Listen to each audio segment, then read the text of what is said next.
my name is Ella Pierce. I'm in History 102780, and today we're going to be talking about the discovery of silver and how it's important in the 16th century. So in the age of exploration, many explorers and empires sought to find gold and silver to purchase materials. We know in that era that it was hard to purchase materials because of the lack of wealth in countries, and so we know in the age of exploration, many sent explorers to search for these items to make their countries more powerful. So they wanted to buy materials for their countries to make them more powerful and cultural, like spices, fabrics, and foods.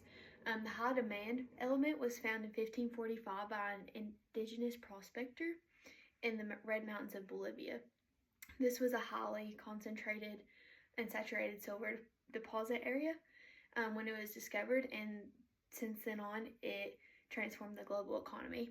It was important to the trade of the 16th century. The textbook even mentions that many people built their lives around the flow of silver at that time because it was so important to how they lived their lives and how they maintained health and the sustaining of a good life.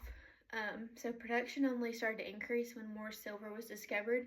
As soon as it was discovered, people hit the ground running and started to look more and more for this element. So Spain started to use the currency to fund their empire and their trade. They started to use the silver and the flows that went through trade networks. So they did this through supporting their missionaries in religious aspects. They did it through missionaries. They started to fund their empire and their trade networks. They started to expand because they wanted more power. And so then you have this idea of social Darwinism, as we see later, this idea that they wanted to go and share the power that they had maintained. They wanted to expand. They thought they thought that they needed to go and do that, so they started to fund more opportunities.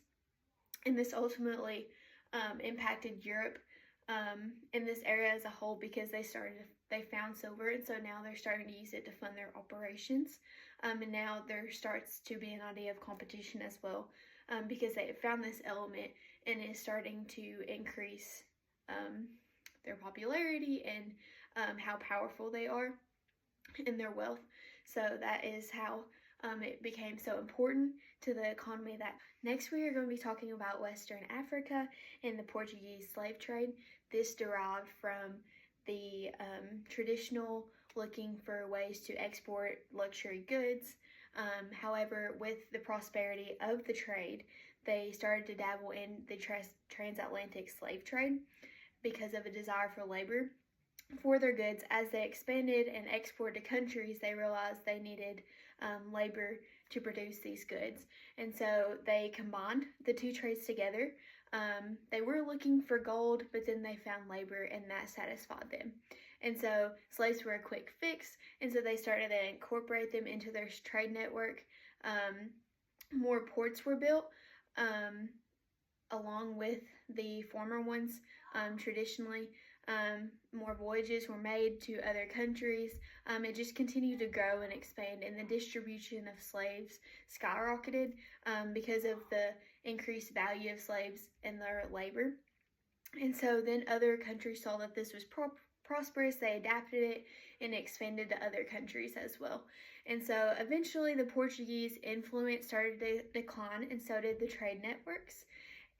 However, the impact of the Portuguese slave trade we still see today in Africa and other parts of the world because it was such a big trade network at the time. It was very prosperous. However, it did come to an end.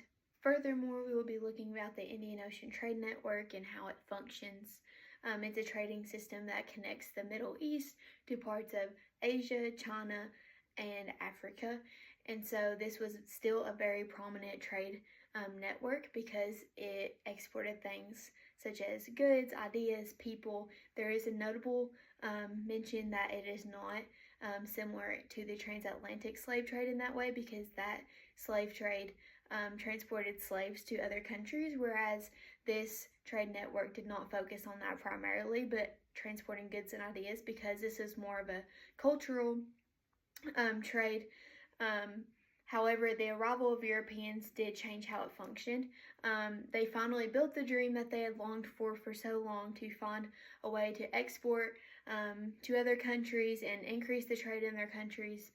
However, explorers such as Vasco da Gama, a Portuguese explorer, and many others sought to control this trade network. They did that by the ports. They started to control the ports, the ships. They started putting taxes on merchants, tolls and taxes on them.